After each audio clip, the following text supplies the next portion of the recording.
Mr. DJ. Hey, check this out. We got a great show coming your way. Excuse me, Mr. DJ. Hey, check this out. We got a great show coming your way.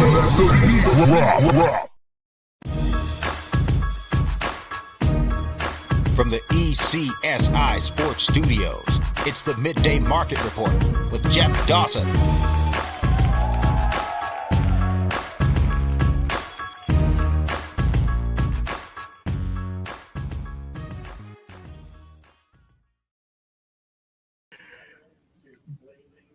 Good afternoon, sports fans from all around the globe.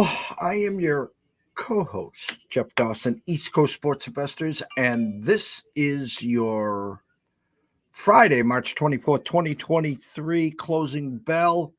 What a night of madness last night. Not buzzer beaters, but overtime. I saw the Villanova North Carolina championship play right before my eyes. Listen, I'm not here to strike the band and tell you I told you so, because I didn't tell you I told you so. But damn, did the Huskies of UConn look good last night. If they could bottle that up for just 3 more games, they would be cutting the nets down. But there's a team lurking called the Zags that, again, are just flying under the radar. The last bunch of years, that's the team or one of the teams to beat. And they just haven't got there. This year, they're just flying as a 3 seed like this. UCLA favorite? Okay. UConn favorite? Okay. And you just watch. Just watch. I had Tyler Wyatt on, and he had the Zags -1. I looked around and shopped around the true number versus the scene number, and UConn's not 2, probably be 2.5 or 3 by tip-off tomorrow. Points favored over Gonzaga. Can they win and cover that? Of course they can. Can they lose? Hell yeah. But anyways, let's bring in my co-host. Let's see how he enjoyed last night's games and what he looks forward to tonight. The one and only Mr. SouthSide Riley himself, Riley Magnuson. Good afternoon, sir. Good afternoon, my friend. Happy Friday afternoon. It is finally Friday. I am just as juiced tonight for tonight's action as I was last night. And aside from so kudos to your UConn Husky teams. That was the only one that was a snooze fest as far as excitement is concerned. As far as the blowouts go, but those other 2 games, honestly, all 3 of the games outside of that, but especially the Michigan State K-State game, contender for best game of the tournament right now. Gonzaga UCLA might be top 3, certainly. Maybe best finish there also. So it was fantastic. I know. You and I were talking about the UConn game, obviously. Tough to separate yourself sometimes, but it was the right side to be on, obviously. And you said something yesterday that we ended up seeing as far as kind of first half struggles at UConn. Maybe last night would be the night where they finally turned up the notch, and they absolutely did. And it was it was over pretty quick for them, for Arkansas there essentially. So. Hopefully for your sake, anyone that's got UConn going all the way, they can keep it rolling in the first half and then keep the foot down on the pedal. But that was fantastic, and kudos to Michigan State for putting up the run they did. Tough loss for Tennessee, obviously, and then kudos to UCLA for making that comeback in the first place. You nailed it. I actually maybe I haven't been paying attention to stuff today, but the Villanova UNC play was you could see it right away when it was formed. So I'm not surprised that people are bringing that up. It's a deep 3, but sometimes it's better that you saw some of the other games and some of the other finishes not being able to get a shot off at all. So sometimes that even a deep 3 like that, if you can get a clean look, is better than nothing. Yeah, as soon as I saw it, I had flashbacks, and I actually text my buddy Scott, who's in Vegas, who was at the game.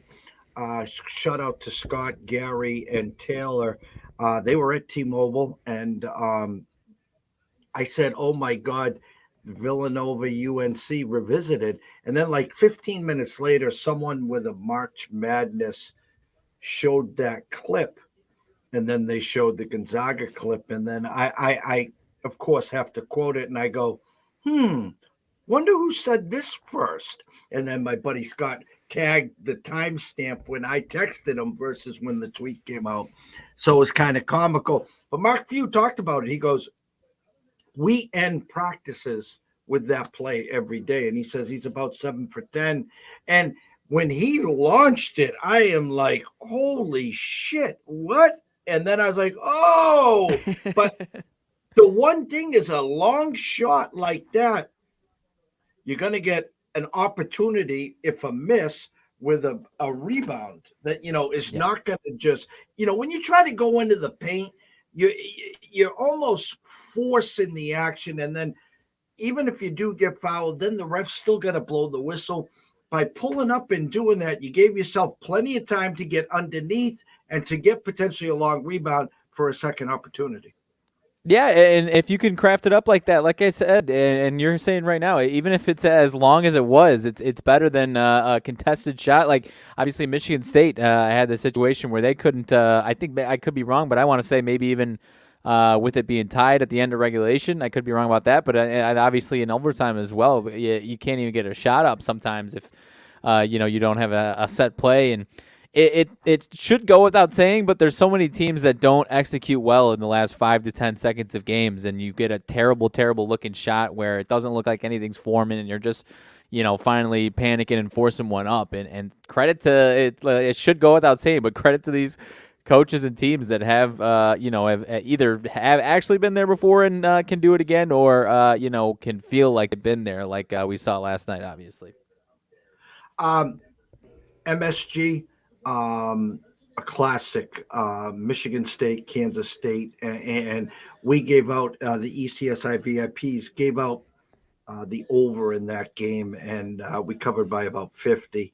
And I love those sweat-free games. But the point guard from New York for Kansas State, Noel, they compared it to Kemba Walker-esque. The arguing with the coach and the wink with the alley-oop, neither team deserved to lose. It was a heavyweight fight. Both teams had the game won. It was back and forth. And knowing you're a Big Ten guy, my heart bled because someone had to lose that game. Right, and it was bittersweet for me because I was rooting for Michigan State, and I'm obviously the Big Ten guy, but you and I have talked about it. This was one of the teams in the Big Ten that I just didn't really believe in at all, so I had to eat my words, whatever it was yesterday and obviously over last weekend. But they look so much better and so much more efficient on a start to finish basis. And obviously, the performances that Noel put up, and then Keontae Johnson as well. I think he had at least 20 on top of that behind the back alley oop to break that tie, over 20 points. So credit to him as well. And obviously, the instant classic, like you said, that one. It's going to take a buzzer beater and a game like that plus a buzzer beater or two to top that one right now. I'm going to say the most disturbing thing that I saw, and I'll be 100% honest with you. I get YouTube TV now, and they have it set up where I can watch 2, 3 games, 4 games all at once, and hats off to them. I finally clipped the cord. I was with DirecTV since its birth date, and with YouTube TV, 3 TVs going at the viewing lounge here in the studio. So I keep my eyes on stuff. And the disturbing news, I said this last night. I said it for a couple days now. All the Spurn Duke bettors were going to jump on Tennessee. They were going to say, Tennessee kicked our ass. Well, here's an FAU team that none of these guys have watched, 5.5 point underdogs. And I told everyone, pump the brakes, guys. Do yourself a favor. Look at Rick Barnes's resume in the tournament. So here I am trying to decompress and get ready for, a cat nap because I don't sleep much. And I'm watching Rick Barnes and this FAU team second half start to turn it on. Tennessee, as we know, offensively challenged at points. And here comes FSU, 5-2, 7-2. 9-2. I'm like, okay, Rick, I think you got to call a timeout and stop the bleeding. 11-2. 13-2. And you can tell he's trying to get to the 8-minute TV timeout. Finally, at 15-2 with 7:32 left, he calls a timeout. Thanks for playing. The game's over. Right, and as you said, a team like that, especially, it'd be different if they were a team that, had cut their teeth and had come back from big deficits, or had going on their own scoring streaks like that of their own. But with a team that's relying on shutting teams down, it was head scratching for sure. I know a lot of you were either, like you said, the scoring people who bet on Duke and were on Flood in Tennessee, or you were someone who's been betting against Rick Barnes for years and years now, and obviously you're finally pumped that after a couple I honestly can't remember if they covered spreads or not in the first two rounds, but obviously losing outright finally. So you're if you're in that category, you were finally happy and pleased there. But no, and it's tough because we've gotten to a point now. I think a long time ago, you probably wouldn't be having these conversations. But when you have that lack of postseason success, your job becomes into question. And it's tough when you have a program like this to where the danger is falling further and further back and not being a team that's perennially, a 1-5 seed in the tournament. So it is dangerous if you even had to consider him being on the hot seat. But I don't know. I don't know how you get past this hump of what they've been going through and not really getting out of the Sweet 16, Elite 8, or however far they've gotten over the last 5-10 years here. Yeah, and that's the hardest part. We had Tyler Wyatt on, and he's right there, front row, and Knoxville is not happy today. And I always talk about, listen, the grass isn't always greener somewhere else. And before you go and cut the ties with Rick Barnes, make sure you have someone in place that is ready and that you're happy with to succeed. Now, Rick Barnes, SEC, get you to the tournament, get you to the second weekend. That's fine. Can he get you to the Final Four? Can he get you to the championship game? Can he cut the nets down? Well, I don't think he can. He's a Hall of Fame coach. But watching last night, if I was part of the Tennessee hiring staff, I would be having a full court press meeting on Monday morning and to discuss this moving forward. Listen, I'm sitting here on Cape Cod calling for a timeout, and I didn't have a skin in the game.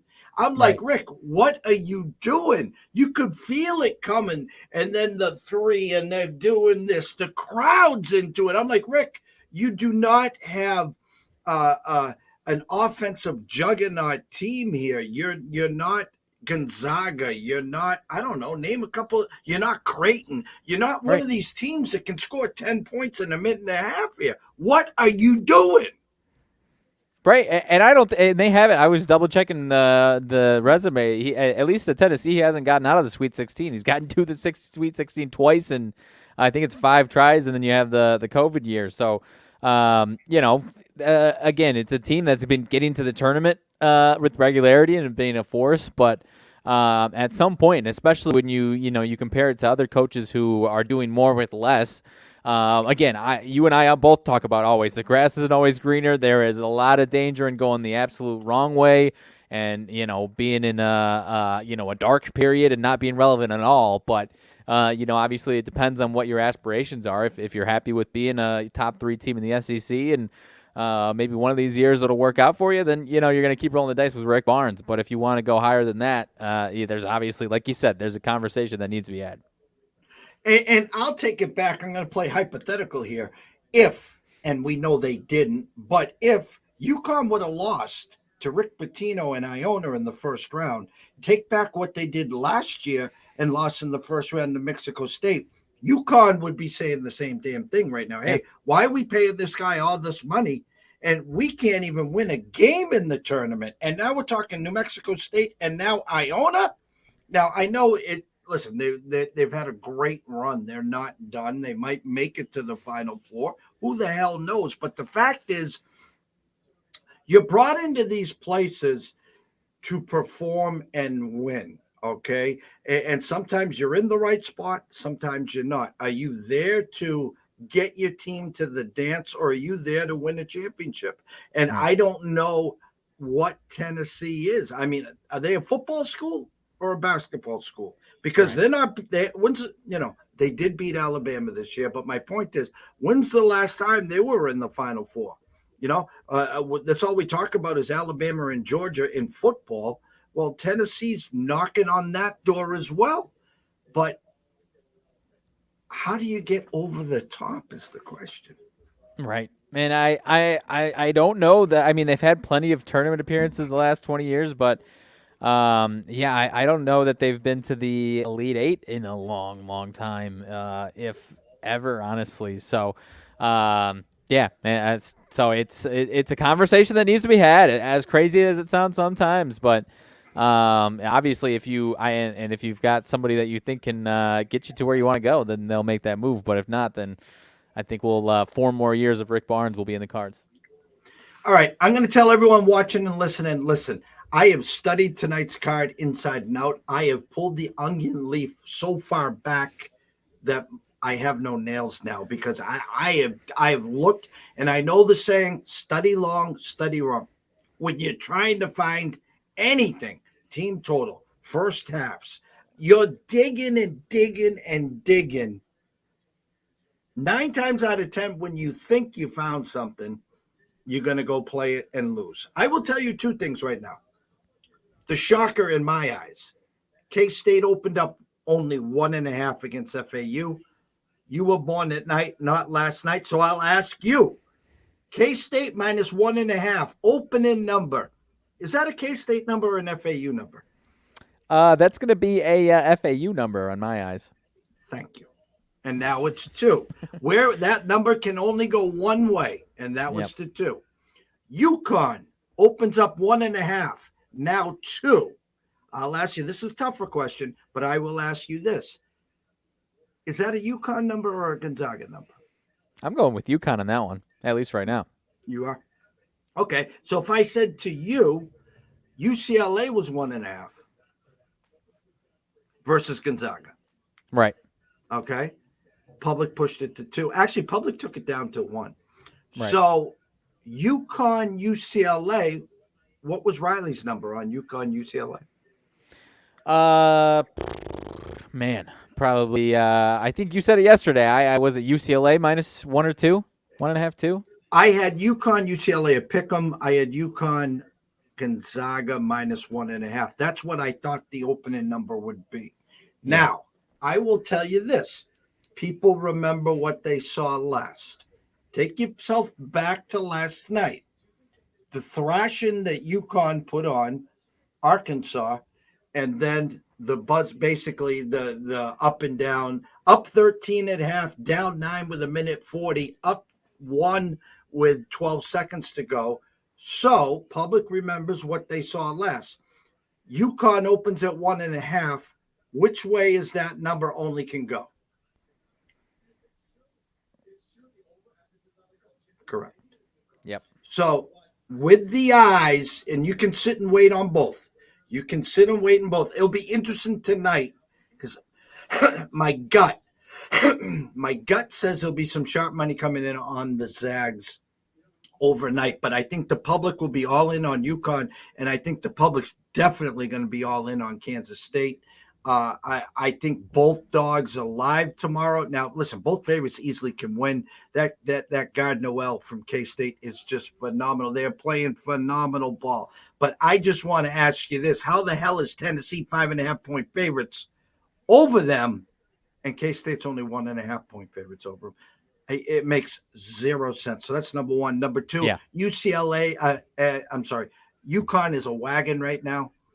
Second half against Iona, second half against St. Mary's, box the wire against Arkansas, and here come the Zags flying right under the radar. Tyler Wyatt, his number had Zags -1.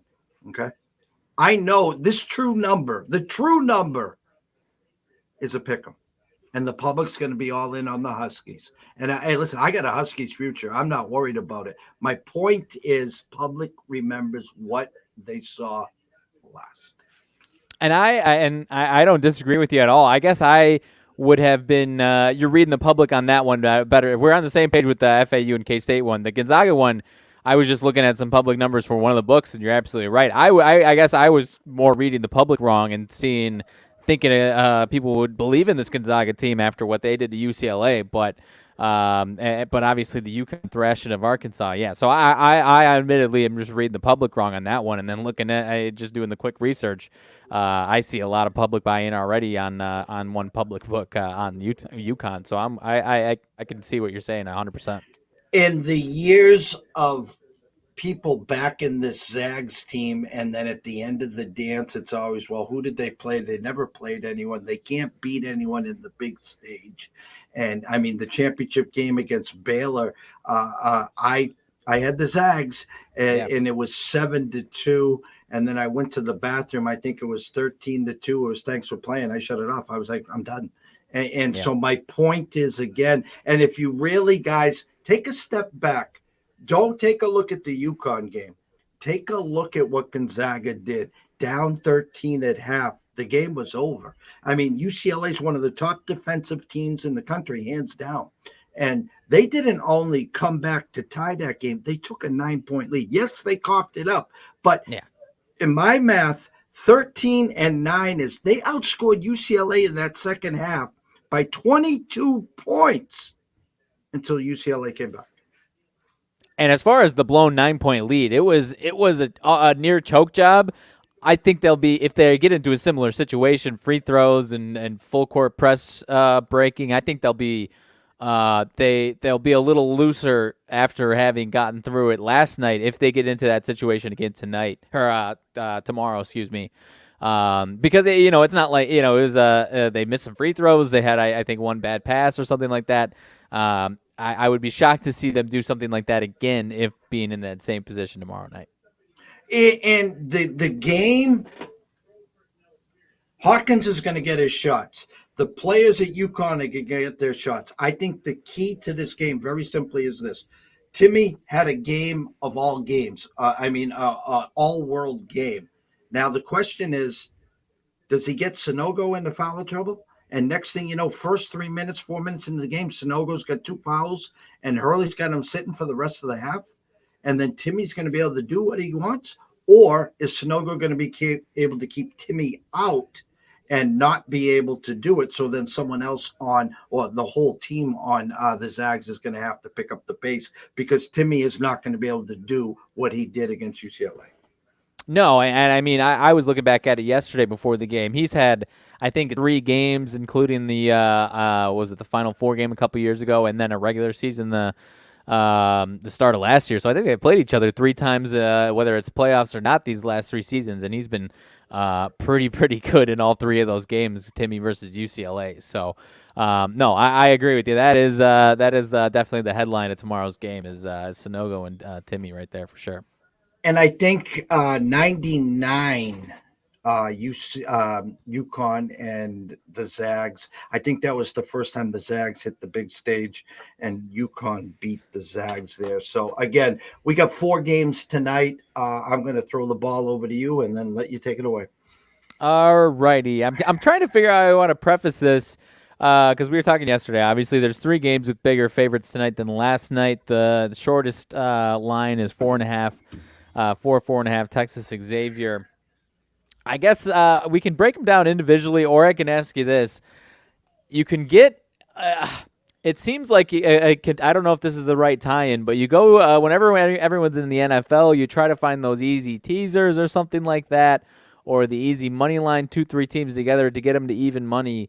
Playing around, I was just out of curiosity. Alabama, Houston, Creighton money lines are that gets you to about even money, if not better than even money. Any feeling that one of those 3 teams is going to be upset tonight based on something like that? On top of that, DraftKings is offering you get Alabama and Houston minus 4.5, so down, buying 3 points each. And it's like plus 170. They give you that for a profit boost. Any thought that one of these 3 teams is going down tonight?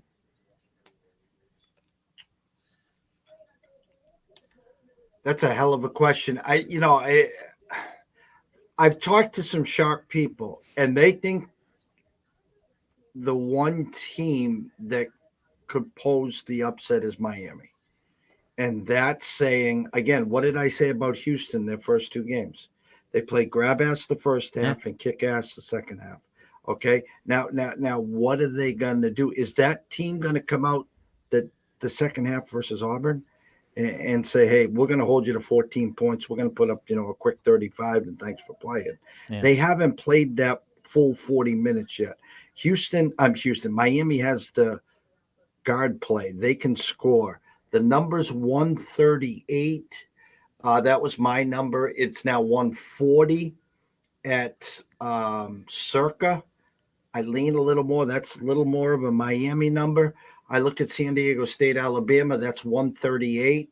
That's more of a San Diego State number. Listen, I've been wrong in the first two games against Princeton, and I want to go back to the well and just take Creighton team total over 75.5, just in principle, because this is supposed to be, again, Vegas says 75-65. That's the final. But I think Creighton puts up 80 tonight. I really do. But I don't have to go there. So if one of those, if we had a crystal ball and one was going to go down, I hate to say it, but it would probably be Houston tonight.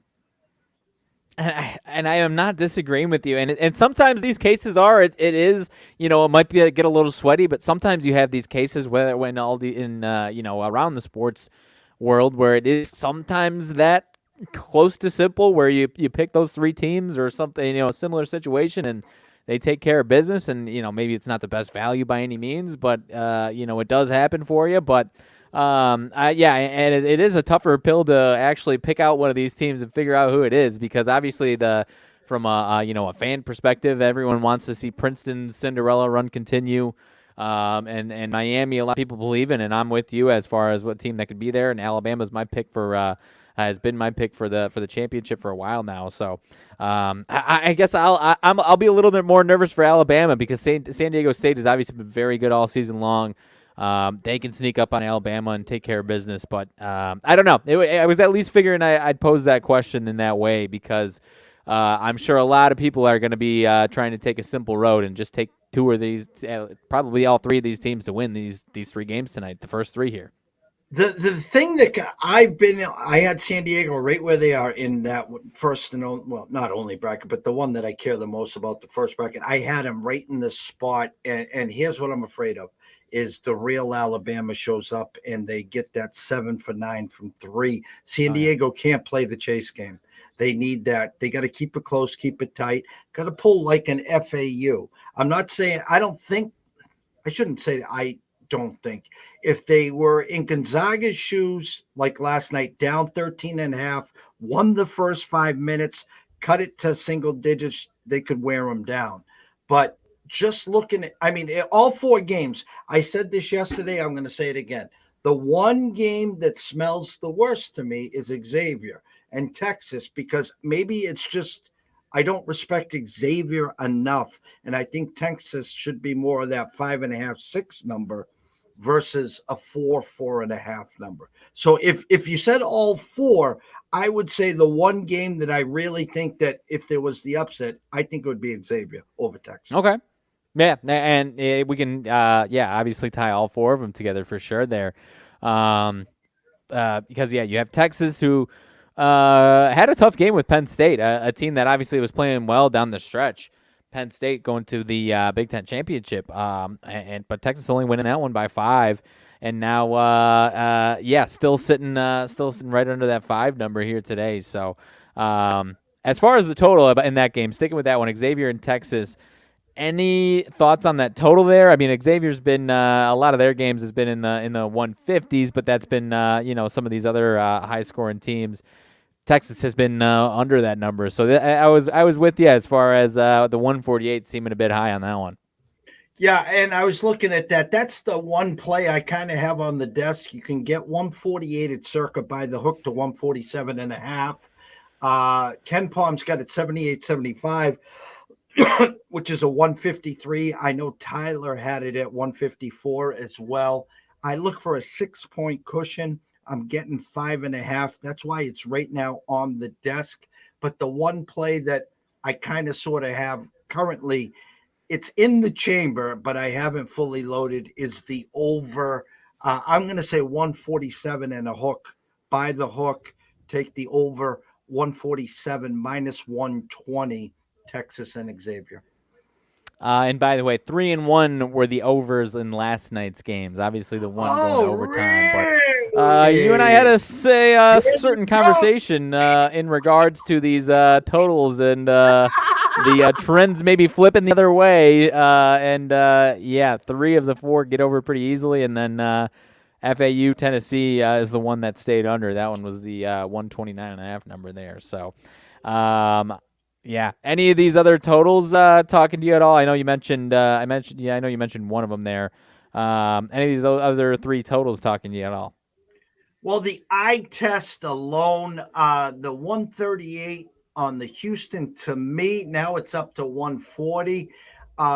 That's more of a Miami number. So if you're back in Houston, I could see you taking the under there. San Diego State, Alabama, again, 138 is a San Diego State number. You could, if you're back in Bama, you can push the envelope and take the over there. But if you're back in San Diego State again, you want to take the under there. You want to slow them down. And the other over that I would say, just because Princeton has gone under by light years the first 2 games, so I would say Creighton and the over. I know the whole world's on Creighton. I just, again, it's 75-65. Anyone looking for a nugget, take the Creighton team total over 75 and a half, just because they owe me the first 2 times. We had over in the Arizona Princeton game, and we had Missouri team total over against Princeton, and this both were stuck on stupid. So Creighton and the I'm not saying Creighton to cover the 10. They might win by 20 or more today, but I'm just saying over in that game if you had to. But I really like the Creighton team total over 75 or 75 and a half whenever you get. Yeah, no, I can definitely get behind that. I'm going to see, pull it up and see what the options are. It looks like 75.5 for the most part across the board. It looks like there. Yeah, I think they get to 80. I really do. I think they get to 80. Gun to 80-65, 145. They win by 15. Now watch Princeton again, box the wire. Here comes the 15 to the the Elite 8. So God bless them. Yep. Anything else as far as these 4 games tonight are concerned? Obviously I posed the question in a different way. Any of these spreads on these first 3 games at all intriguing to you in any way? I don't like. It's funny. Yesterday, some stuff just jumped out at me. The ECSI VIPs 2-0 over on the Kansas State Michigan State game. We flew that one over, and we had the Zags +2 and plus 105 on the money line there. Last night, our UCLA and Arkansas futures die. We still have Houston and UConn. So we're obviously we got a stake in the game in the Houston game tonight, so we don't need to dive into there. We still have the future there tomorrow. If tomorrow was today, I would say FAU and the Zags are the 2 plays tomorrow. Yep, that's a good teaser for tomorrow's games. As far as what are we getting a late afternoon start tomorrow? So. I'm interested to see what happens with those 2 as the days shake out and where the Twitter sphere and everyone else and whatnot are clamoring for. But you and I were for sure on the same page with the K-State FAU game, and then I'm glad you explained your thought process with the other one because I was just not seeing it the same way there. So. Anything else here as far as the NBA? Last night we can breeze through this as we did last night. More games tonight. You and I were correct. We basically said to stay away because of March Madness going on, but Orlando gets the outright win against the Knicks yesterday. That was the one that you and I were endorsing the most. The Clippers get the revenge, the big revenge against the Thunder there yesterday. Handful of games tonight. Let's see. My Bulls are in Portland, 4.5-point favorites. The Bulls on the road there. Your Celtics 11.5-point favorites at home. Dallas 14.5-point favorites against Charlotte. Some big numbers. Phoenix and the Kings is an interesting one. Kings minus 3.5. Just got news before the show. It sounds like Kevin Durant coming back next week. I think on Wednesday, Kevin Durant returning there. But Phoenix, again, without him, I'm going to probably be backing them as a potential team to come out of the West. Without him, they have not been looking good. Obviously, shipping out a few of their guys. They've lost a handful recently. Yet this one in Sacramento, only 3.5 with no Kevin Durant still. Does this one feel like a Suns number to you? The Kings, it was funny. They were 5-point dogs to the Celtics, and the Celtics boxed wired them. It's a tough number. My true number was 4.5 with a 241. I'd roll the popcorn, the pom-poms. I'd take the over right now. It's at 239 at Circa. So buy the hook, take over 238.5. Popcorn in one hand, nice cold one in the other, and enjoy the game. Yeah, I'll go on record and say Suns find a way, but I like what you're putting down better than what I put. But I'll go on record and say I'm going Suns there. So that one later game, NBA TV 9:00 my time, 10 your time if you're still up. Sixers and Warriors 4.5-point spread in favor of the Warriors at home. The home team Warriors in action. Steph Curry, I believe, is good to go. Klay Thompson, everybody good to go for the Warriors. Got questionables for the Sixers. Not sure if that's the most up-to-date info or not, but I'm seeing Embiid and Harden and McDaniels all questionable. Not sure whether or not they're going or not. Sixers playing well right now. They've been winning games. Warriors finally get a couple on the road. They've won their last two, both on the road. But obviously the home team Warriors have reigned supreme for the most part this year. Would you have liked, obviously, if there's questionables, that makes it trickier. Would you have liked this one to be more, or is this one, what were you thinking with this one here with the home team Warriors on Friday night? I actually really like this game. And the reason I like this game is the way I like to explain this. The true number was Golden State 6 against the Sixers. You just said the Sixers are playing great ball. It looks like everyone's going to be playing. I just looked. It looks like everyone's going to be playing. So if I asked you, both teams healthy, Wiggins obviously out for Golden State, but if I said to you, Golden State, Philly, both teams, their full current form right now, we're going to throw a number of Golden State -6 as the opening number. Which way is the only way that number's going to go? It's not going to go down towards 4.5. 4 is the way it's going, yeah. So believe it or not, guys, I actually like an NBA game tonight. I think I've given out 5 all year. This might be number 6. We might have some action. Right now, you can get 4.5 by the hook. Golden State -4 would be my play. I had a 234.5 as the true number. Quick math here. 18, 20. What do we have? 34. So 19 and 14. All right. So actually, let me ask you, what did they give you for Golden State team total? 119 and a hook? Yep, you're right on it. 119.5 looks like across the board. Yeah, and they gave you for Philly, did they give you the 14 and a hook? I see if you've got plenty of books and you're interested either way, you got 114.5 or 115.5 for the most part. So if you're looking to jump on that one, you could be a little flexible with a point there. All right, so we'll go Golden State -4, -120 buying the hook, and I'll take the Golden State team total over 119 and a hook. How's that sound? I like it, and and an NBA TV game, the Red Hot Sixers, and everyone's forgetting about the home team Warriors. What is it, 29-7 at home this year? So that is, I can definitely get behind that one, my friend. My Bulls in Portland. Both these teams on each side fighting for the play-in seeds there. I know my Bulls are a little more in better shape than the Blazers are. Bulls in the 10 spot right now, game and a half ahead of the Pacers for the 11 seed, and the Blazers are the 13 seed right now, still 3.5 back. So they got 10 games left. They really got to get hot here, obviously, but not likely to get in there. But they do need this one. If this would probably would be the nail in the coffin if they lose this one. Honestly. I do believe DeRozan is out of this game, so to see the Bulls still at 4.5, it gives me a little confidence in my Bulls. But I obviously am a little biased with my Bulls. But I'll say I'm leaning towards the Bulls with no DeRozan, and the Bulls still seeing -4.5 here.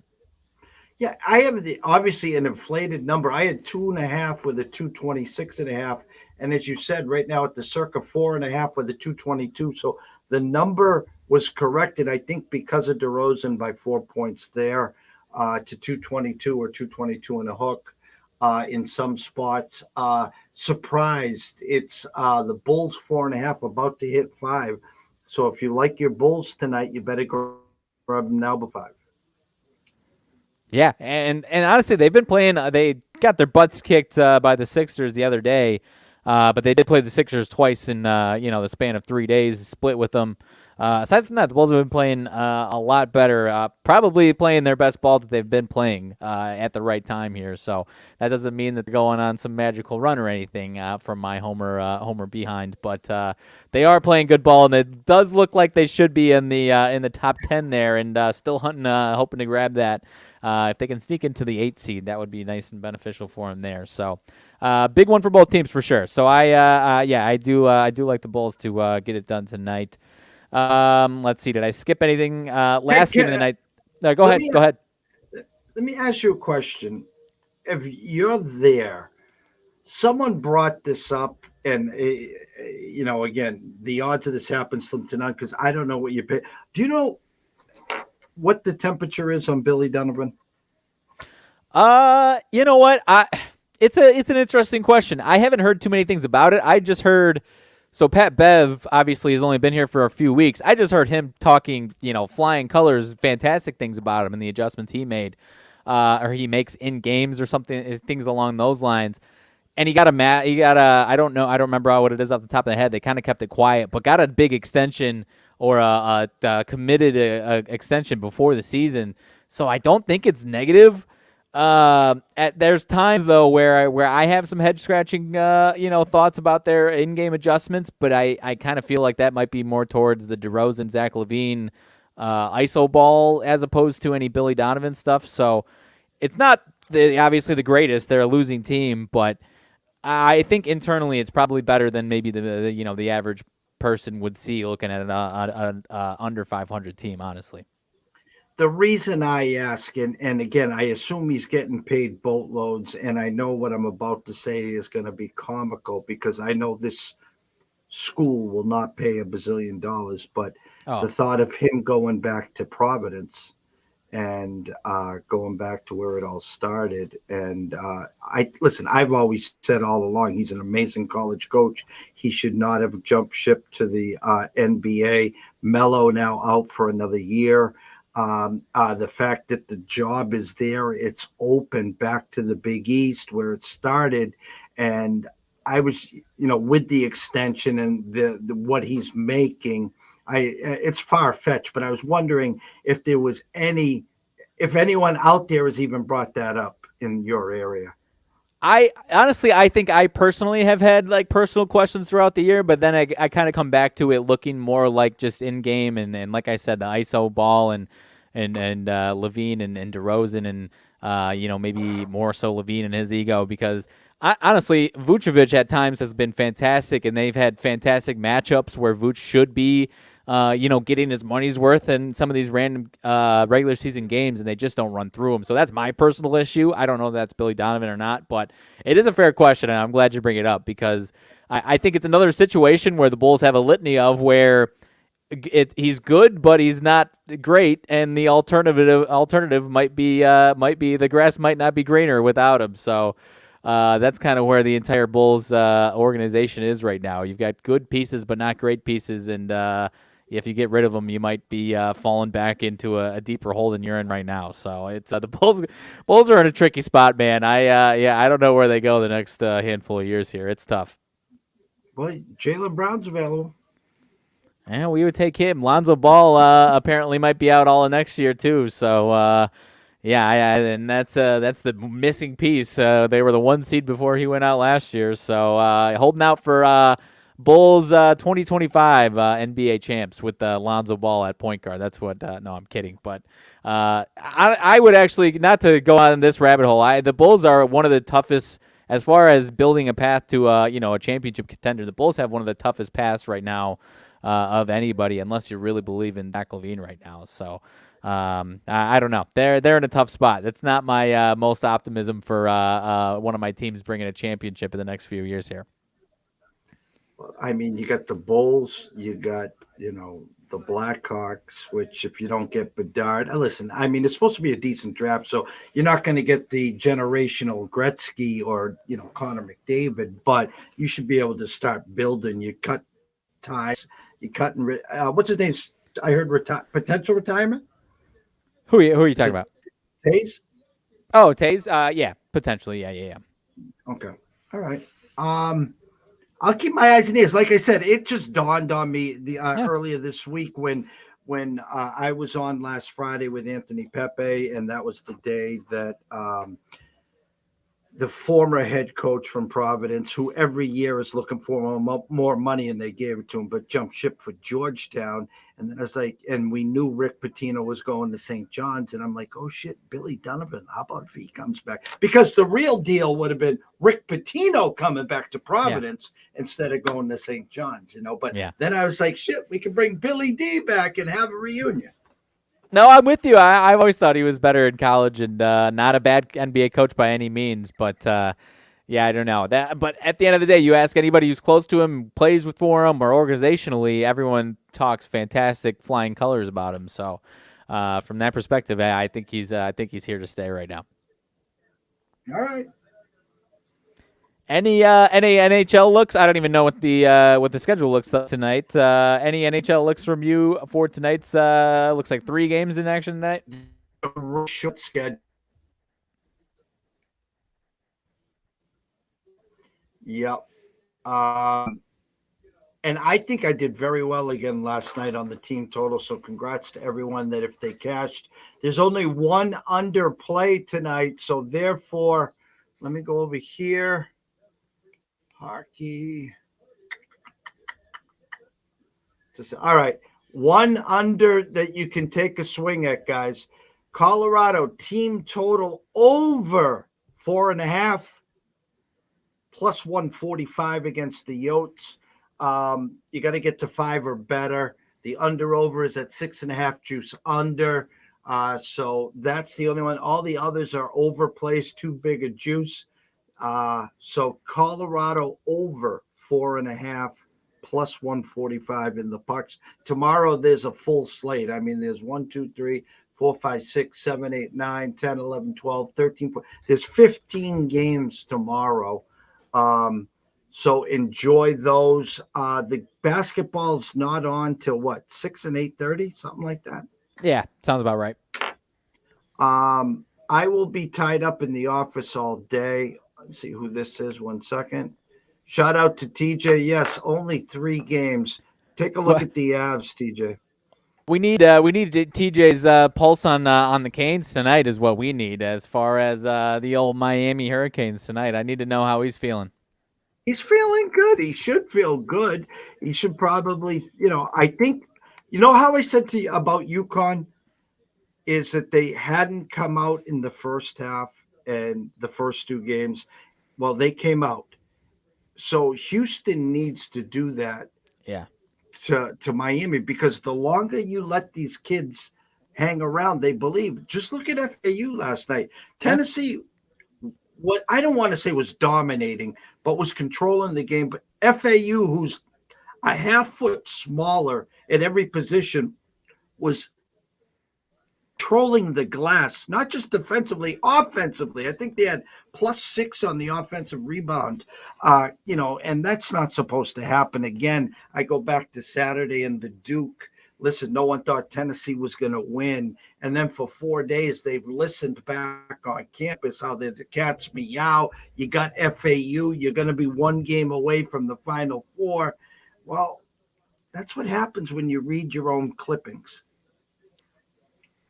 And I'm glad I listened to myself as far as not flipping all the way over to Michigan State after being off of them for the last 3 months. And obviously, it was a fantastic game. But you know what I'm trying to say here. I would have been the kiss of death even further than they ended up with if I jumped on Michigan State there. So, yeah, absolutely. As the days go longer and things marinate, they can obviously things can get into your head for sure there. So. There's a smart man right there, TJ. He's excited. He has a Houston future. Damn straight you do, TJ. So he guessed the feelings are hedged. Hey, it was just, TJ, it was just like last night. We had a UCLA future, but the numbers said Gonzaga. The same thing I'm going to say Saturday. Okay, we have a UConn future, but the numbers are saying Gonzaga. Just like the numbers are saying FAU tomorrow. Yep. You got to, yeah. And I told you I needed UCLA to make it to the championship, and I ended up firing away on Gonzaga last night myself. So I don't always like doing that. I don't do that with my favorite teams as much. Hedge against my emotional favorite teams as much. That's just me. Anyone that does, kudos to you. But I can do it when it's not when I've got hedging against the future or something like that. I can stomach that a little better. Again, I talk about the 3 E's: egos, emotions, and education. Those are the big 3 E's that everyone needs to keep into check there. And I always talk about when I walk through the door, I always leave my ego and my favorite teams at the door. My favorite teams now are the ones that cash tickets. And so when I'm getting my fantasy football leagues all together in Vegas and in New York City, and someone comes to me, or if I'm on a show, who's your favorite football team? I don't have them. Well, you're from New England. You got 6 Super Bowl rings. No, I don't have 6 Super Bowl rings. They do. Okay. I just worry about today and who's cashing tickets. That's it. That is it, my friend, and I can't quite say the same thing. I'll bleed green and gold and everywhere else as long as I live. But no, I get what you're saying, and it has changed perspectives on everything, though, as far as doing this on a daily basis or near daily basis. So it makes it more fun when you've got no skin in the game, though, obviously. So, but education is always key, of course. Of course. We'll figure out tomorrow. If you want to do something in the afternoon, we can break down the 2 games, go over last night's games, get ready for Sunday's games. Try to decipher this Ouija board of the hockey. There's so many of them over there. Take a look at the NBA, and we'll go from there. How's that sound? Yeah, sounds good to me. Yeah, we need the first Saturday without boatloads of college basketball on. Obviously, 2 massive ones, but need something to fill that void on Saturday. These next handful of Saturdays here. Yes. So everyone here, please don't be the pizza man. It's a tough board. The menu's getting shorter, but we're getting closer to the start of MLB. Okay, don't be that pizza man. Don't just pick and choose and just try to say, hey, you know what, throwing those blind darts or whatever. It's a real tough board today. I brought up some good stuff. Riley brought up some good stuff. I even like an NBA game today, which is like real scary. So, but what I want to do in closing very simply is this: always wager and invest responsibly, please. Okay. If you do have a problem, pick up the phone. There's an 800 number available. And you ask why? Because myself and Riley want to see you here today, tomorrow, next week, next month, through 2023 and beyond. So from myself, Jeff Dawson at DC Sports Invest, from the one and only Riley Magnuson at Riley_Magnuson, the one. We wish everyone a blessed evening. Have some fun tonight and check our timelines. And we'll do a show tomorrow at some point in the afternoon. How's that, sir? Yeah, sounds perfect to me. All right, guys. Have a night. Behave. See you soon.